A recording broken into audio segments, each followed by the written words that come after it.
What's going on, everybody? Welcome into the Green Bay Packers Report. My name is Joey Petersen. Hope you're having an awesome Saturday. On today's show, we got a loaded one for you. We're going to start off by scouting the Vikings. I'm going to tell you 5 things you need to know about one of your biggest divisional rivals. And then we're going to look at 5 things I think the Green Bay Packers need to do in order to walk away victorious. And we're going to wrap this thing up with my score prediction for Sunday's game. First divisional game since week 1 when you took down the Detroit Lions, and I could not be more excited for this matchup.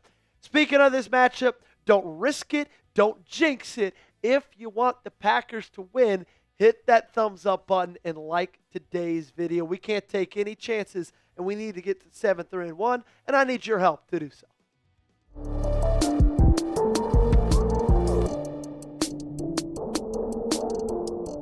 The Minnesota Vikings are coming into Lambeau Field for the first time this year, and the next time you will see them is Week 18, your final game of the season.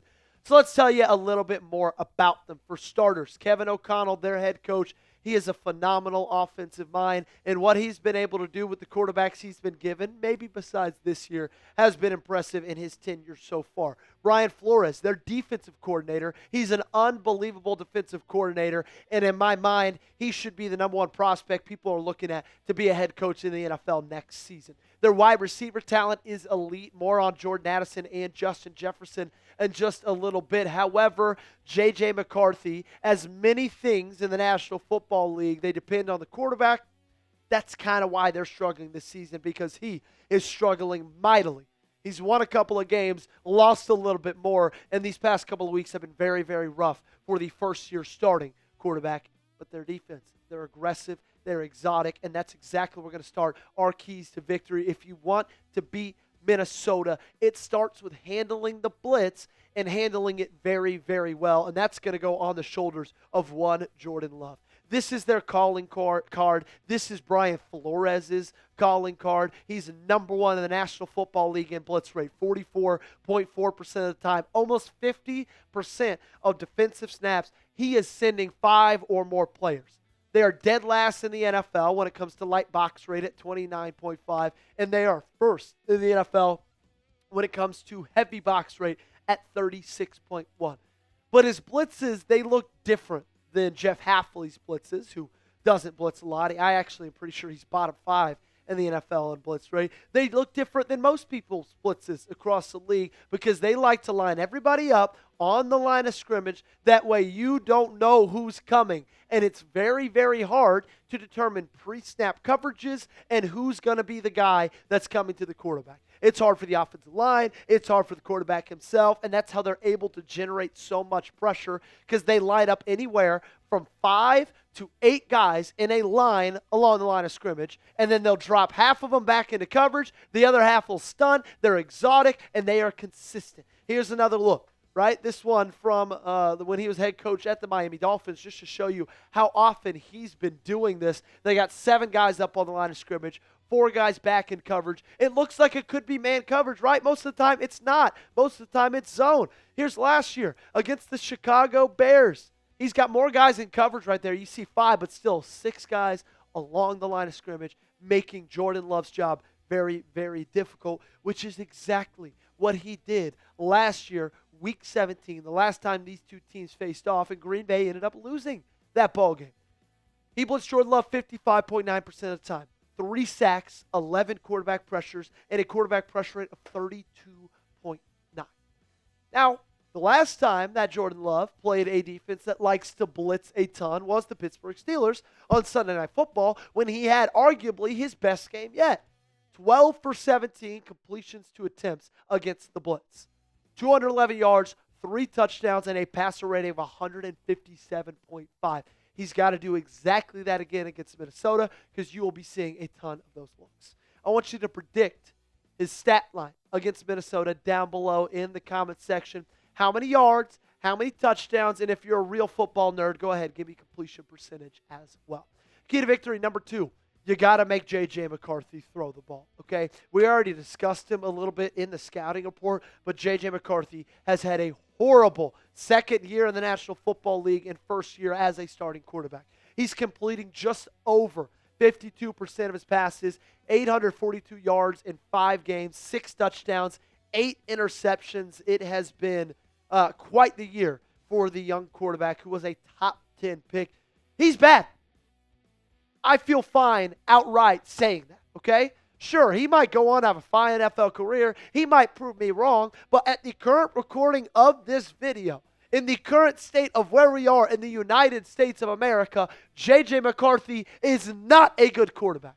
And that's okay. Some people are good quarterbacks. Some people are bad quarterbacks. Some people are good dancers. Some people are good singers. Some people aren't. That's just the way life works. He's dead last in the National Football League in expected points added per drop back. Negative 0.37. That means every single time J.J. McCarthy is dropping back, they are expected to add negative 0.37 points to their total. That's hard to do, ladies and gentlemen. I cannot wait to face off against 9. This is the funniest picture to come out of the National Football League this season. Got a great win against the Detroit Lions. I mean, I don't think he played great in it, but they got the win. Post-game, he gets the game ball. Day after that, he comes out and says he's got this alter ego, and since then, I think he's thrown 4 interceptions in the last 2 games he's played. Let me go against 9 every day of the week. Something you should do every day of the week is use our friends over at Underdog. Today's show is sponsored by Underdog. We're more than halfway through November. Football season is well in full swing, and Underdog is the best place to get in on all the action. Let's cut to the chase. If you download the app today and sign up with promo code Packers Report, you score $100 in bonus entries when you play your first $5.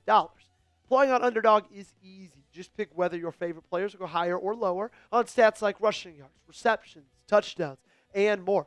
Get your picks right, and you could win up to 5,000 times your cash. They have so many things to pick from on Underdog. I think it's incredibly exciting. And because it's Saturday, let's talk a little bit college football, and let's talk season long. I took the higher on Haynes King, half a playoff game started, 1.2 times, if that is.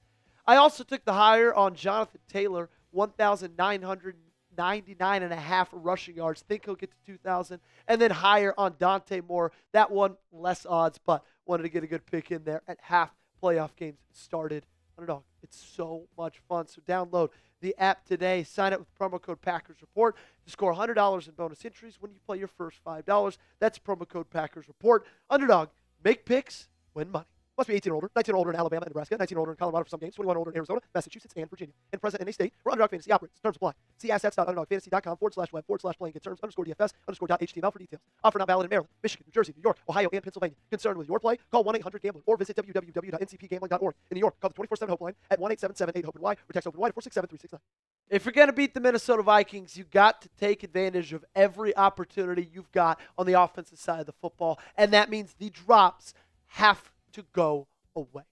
There is no room for them for the Green Bay Packers this year. They are not good enough at running the football for their wide receivers to struggle with dropping the football. And we've seen it all season long, but majorly in last Sunday's game against the New York Giants. 6 total drops. And it's funny because we came into this year saying the drops have to get fixed. The drops have to get fixed. And through the first 2 games, it seemed like they were. And then recently, they've started to creep back into the picture, and they've started to creep back in a big way, especially with Romeo Doubs, just like they were last season. I'm going to show you the 6 drops against the New York Giants. This ball hit the turf. This ball, Christian Watson could not have been thrown better by by Jordan Love. That one hit the turf. Dontavian Wicks, this one, I'm pretty sure if my memory serves me, was on 3rd down, outstretched, boom, through the hands. Guess who this one is? Again, it's not hard to tell. You don't need to see the number. You see the big Guardian cap. You know that's Romeo Doubs. Could not throw a better ball there. That one I remember for sure was on 3rd down. He drops it. Luke Musgrave got targeted twice, made 2 horrible plays, one of them being this drop right here. And then, again, Romeo Doubs, middle of the field. And another time the ball hit the turf. Look, Jordan Love gets a lot of flack when you win or even when you lose ball games. People like to point out his stats. They like to point out his completion percentage. They like to point out his yards. You know what hurts yards and completion percentage? When you have wide receivers that can't catch the football. That's got to change against New York. You want the drops to stop? Then drop me a like down below. Hit that thumbs up button if you want the drops to stop as quickly as possible. I need you guys to help me out and like the video.